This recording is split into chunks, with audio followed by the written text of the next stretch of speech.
Welcome and bracha. Baruch atah Adonai Eloheinu melech haolam asher kitshanu b'mitzvotav v'tzivanu la'asok b'divrei Torah. Amen. And Amen.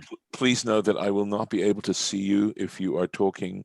You'll have to just, maybe if you raise your hand through the Zoom, I might see it. Otherwise, just interrupt me and I will stop. Okay. So we're on to Shlishi, and I've been focusing mainly on the Rashis, obviously, in this particular section. So now we've gone through the counting of the Israelites, the setting up of the Israelite camp. We've moved on to the Levites and their particular tasks. We've set them up as a separate entity within the Israelite camp, and now there are results that are going to come from having this organization, and that's what this chapter is going to start talking about.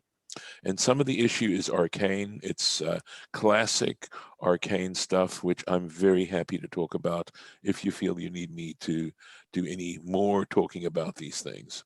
We've talked about them already. And that is the issue of purity, spiritual purity, and spiritual impurity. You'll see. Vaydaber Hashem el Moshe lemor. So God, Hashem spoke to Moses, saying, Tzav et b'nei Yisrael. Command the children of Israel, Vayishalchu min hamachaneh, that they should send out of the camp. Kol tzarua, anyone who is has leprosy. So these are things we discussed in Leviticus. Someone who's a leper. V'chol zav, this is also something we discussed in Leviticus. Someone who has a flow, whether it's a man or a woman, v'chol tamei lenefesh, and anyone who is impure by reason of a soul. That's what it says. That's the literal translation. So Yes. I just want to point out that Chabad says with a male discharge. It doesn't say male or female, but I don't know why they do that. I'm not saying that that's a good translation of the Hebrew. I'm just saying that's what it says on the Chabad translation. I'm glad you mentioned that. I'm going to take the next verse and let you, when we get to the next verse, because we've got a Rashi to do on this. Also, not a soul. I've got a corpse. Yeah, it's again. Right. I was translating. Exactly. Happy to hear these. I'm just simply translating literally so that you can get the benefit of Rashi's interpretation. I'm very aware of it. Okay, but it means literally. It means impure of soul, or by reason of a soul, or for a soul, something like that. The word la, the preposition la, can suggest any of these particular things. Okay, so impure by virtue of a soul or an individual. and here it says contact with the dead, but yeah, Again, they're interpreting. They're interpreting. Yeah, I understand. Yeah. So these are interpretive translations. Yeah. Right, exactly. So I want you to have the benefit of a literal translation as well. Yep. So here goes. Tzav et b'nei Yisrael v'gomer. Command the children of Israel, etc. Parsha. So Rashi starts off with sort of some general statements about this. Parsha zo, this particular section, ne'emara beyom hukam hamishkan. This was actually told, Moses was commanded this on the day that the Mishkan was set up. Ushmona parshiot, and there were actually eight different topics, ne'emru bo bayom, that who told him on that very same day. He was given 8 different topics, commands that came up on the day that the Mishkan was set up. And he says his support is, excuse me, keteita, as is found b'Masechet Gitin, in the tractate of Gitin, b'Perek HaNizakin. Okay, in the chapter that starts off with Hanizakin. Generally, that means those who are injured, something like that. Page 60. And now he gets into the actual interpreting of the verses. They need to send out of the camp. And he explains, Shalosh, in fact, there were really Shalosh Machanot Hayu Sham. There were actually 3 different encampments, B'Sha'at Chaniatam, at the time when they would encamp. So he's now going to tell us how the Israelite encampment was set up. First of all, Toch HaKlaim, within the curtains, and the curtains here we're talking about the courtyard of the Mishkan, right? The curtains that delineated the space that the Mishkan was going to occupy. Hi Machane Shechina. This is termed as the camp of the divine presence. Machane Shechina. Chaniyat HaLeviim, and where the Levites, the encampment of the Levites, Saviv, was around about it. So imagine to yourselves a rectangle, okay? And then around that's delineated by the curtains of the tabernacle that delineate the courtyard. And then right around that, okay, are the 3 Levitical families. And then at the entrance of that courtyard are Moses and Aaron and their families. I'm just telling you that. Kamo Shemafurash, as is specified, as is explained, but Parshat Bamidbar Sinai, in the first Parsha of this book. So we skipped it, but it's there. Hi Machane Levia, and that is known as the Levitical encampment.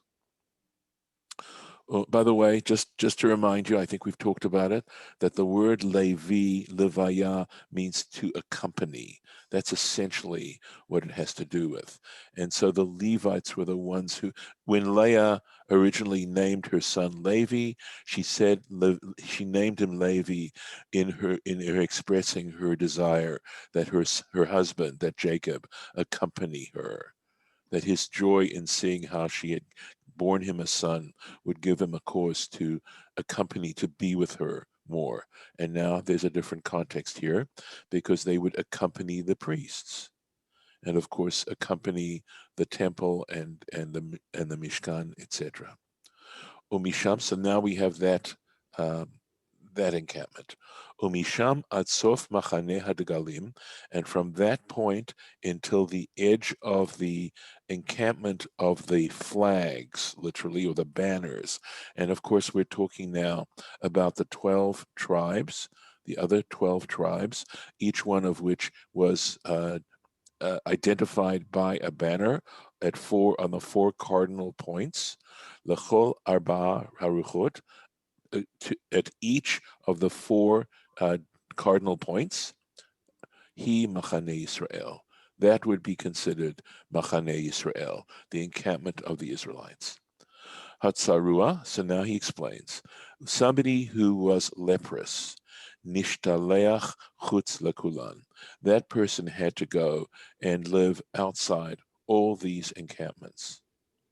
Hazav, one who had a flux, Mutar b'machane Yisrael, was permitted in the encampment of the Israelites, u'meshulach min hashtayim, but he could not enter into the other 2 encampments. He was not allowed to enter the camp of the Levites, and certainly not the camp of the Shekhinah. So we're looking here, obviously, at degrees of holiness. Degrees of holiness. But yeah, I don't get it. Don't all men have, and I guess maybe women too, but have these infrequently? And does that mean they always like have to get, if they're were in one of the other camps, they'd have to leave their home and go to this camp, or do they have to just stay in this camp all the time? And I would think that would be true of all men. So I think we need to understand, we're not talking about a nocturnal emission here. And we're not talking about engaging in intimate relations. We're not talking about that. So what are we talking about? Azav is more like gonorrhea. It means an uncontrollable flux. That's what we're talking about. We're not talking about, as I said, a nocturnal emission. So, that answers most of my question. One more part of it is that then if they if the leper or the person with the flux becomes cured, can they go back home? Or Absolutely. I would absolutely. I mean, back in Leviticus, we read about the rites that they would go through in order to, once they were cured of their physical problems, they then were given an opportunity to perform certain rites and ceremonies that would then allow them to reintegrate into the camp. So, again, this comes into the whole issue of these various particular diseases, if you want to call them that are mentioned in Leviticus, and the whole issue of what the spiritual purpose of disease is.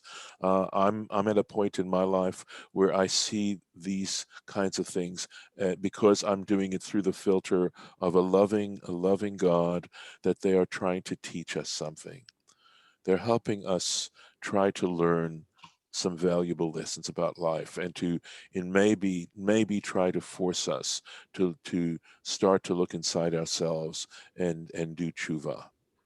That's the purpose of this, and possibly to be accountable, to recognize just how accountable we are for our behaviors.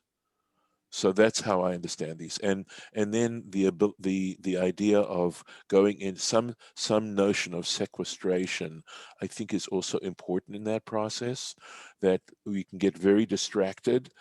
People who have very, very active social lives. I'm not saying it's. I mean, it's an unfair generalization, I suppose.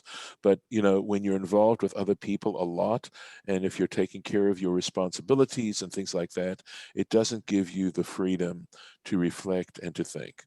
So I don't know that we necessarily need to see this as a punishment. Some of these things we recognize may be seen as a punishment, but possibly they're not. They're actually an opportunity for some quiet time, relatively quiet time. And here we go, just to finish this up, the tameh lanefesh. Okay, this is the point, right? The one that the phrase that we were analyzing a little bit before. One who is impure to a soul, Mutar. So such a person, and we'll define what that is in a moment, he is allowed af b'shel levaya. He's also allowed into the Levitical camp, ve'eno mishulach, and he is not sent out ela mishel shchina. The only area he is not allowed to enter is into the shchina, the area of the shchina. And incidentally, the truth is that anyone, it seems to me, and it may be that I just need to do more studying and more research about it, is that essentially when you are in a state of impurity, and by the way, this particular state of impurity is like considered avi avot hatumah, the absolute great granddaddy of impurity, because there are degrees of impurity, as we already kind of touched on. So let me keep going. There's a little more Rashi here. Right. V'kol zeh darshu rabotenu min hamikraot. And all this information our rabbis interpreted, they learned it out from the scriptural verses, the Masechet Pesachim, in the tractate of Pesachim on page Samach Zayin, that's 67.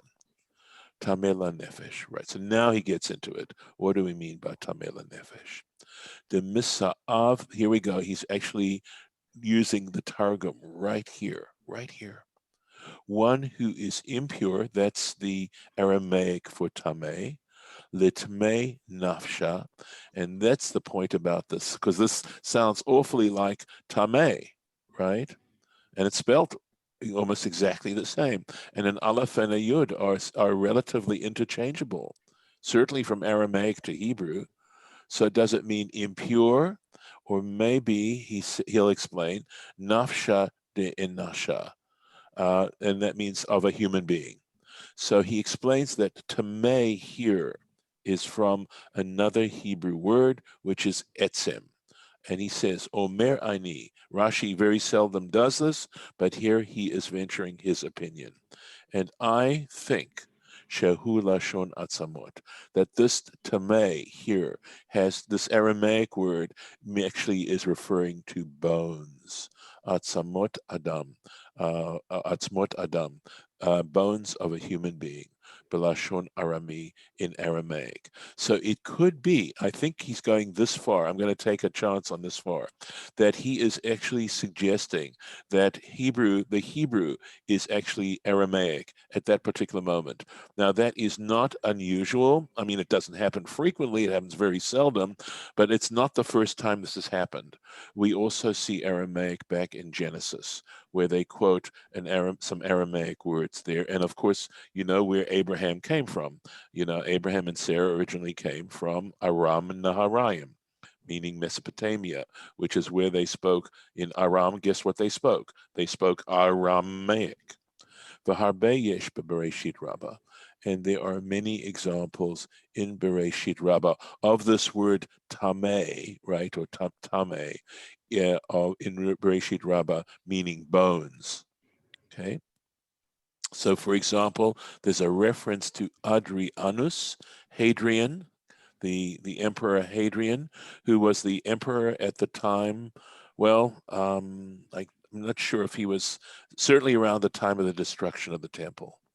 Shachik, meaning crushed, Tamya, saying they're cursing Hadrian. They're saying, Hadrian, may his bones be crushed. Shachik, sorry, let's go on here.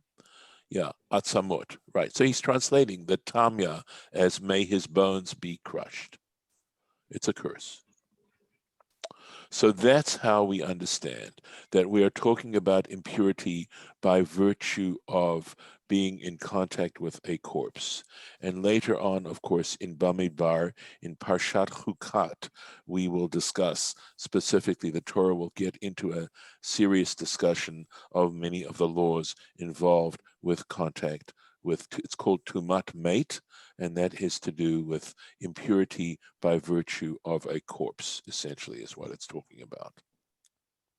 So why do we need to do this? Well, what's interesting is that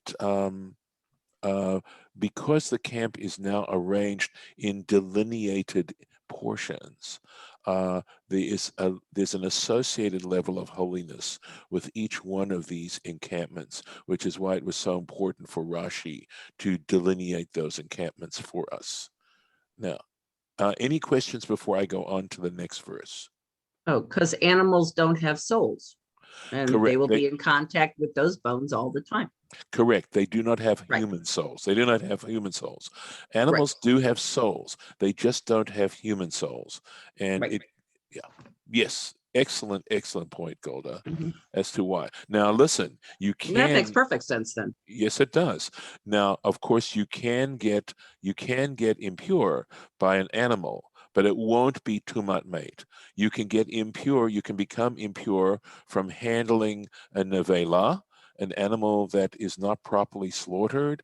You know, again, back in Leviticus, it talks about certain animals that render you impure, or certain situations that involve an animal that will render you impure. But it's not the level of impurity that we're talking about here. So, Well, I yeah. guess I have a question related to that, but that's kind of sidetracking where we're going. So I guess let's Okay, not. let's hold it just for a moment, because I Yeah. want to make the point which is relevant to what you had said earlier about saying males, right? Here it says explicitly, mizachar ad nekeva, whether male or female, tishalechu, you shall send them out.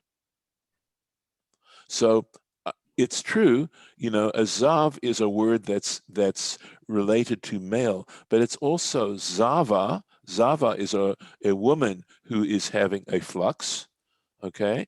And not only that, we know that there are times when the Torah or Hebrew will use a male noun to include women as well, that it uses male to include female too.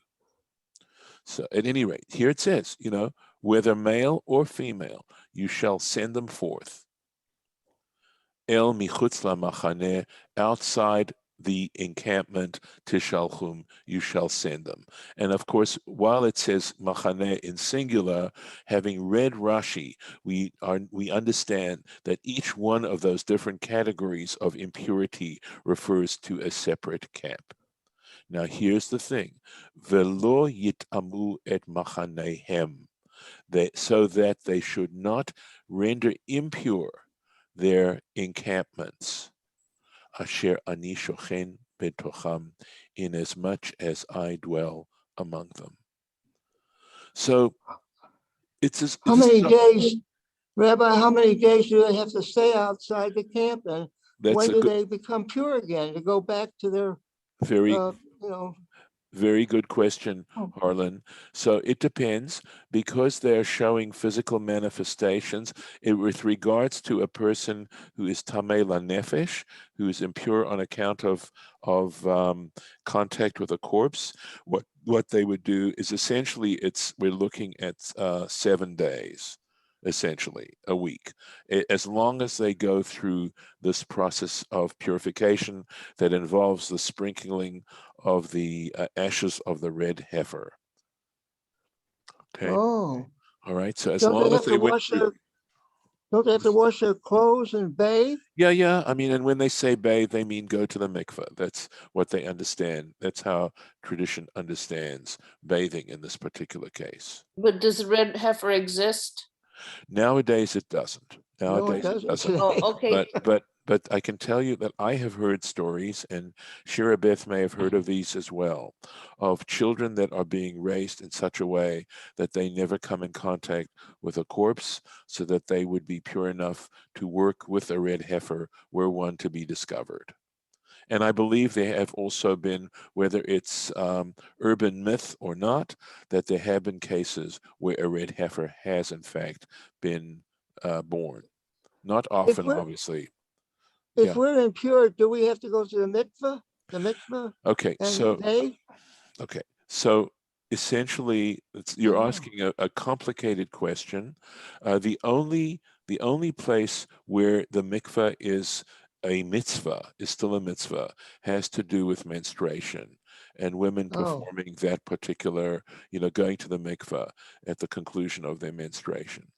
But in terms of men going to the mikveh these days, since we don't have a temple, and we're told clearly in this particular verse that the reason for the necessity of this kind of sequestration has to do with the divine presence being in the camp. And there, by the way, there's also this whole subject of ritual impurity is a huge, huge subject. It actually encompasses one complete order of the Mishnah, and there's 6 orders in the Mishnah, and it just pops up all over the place. Because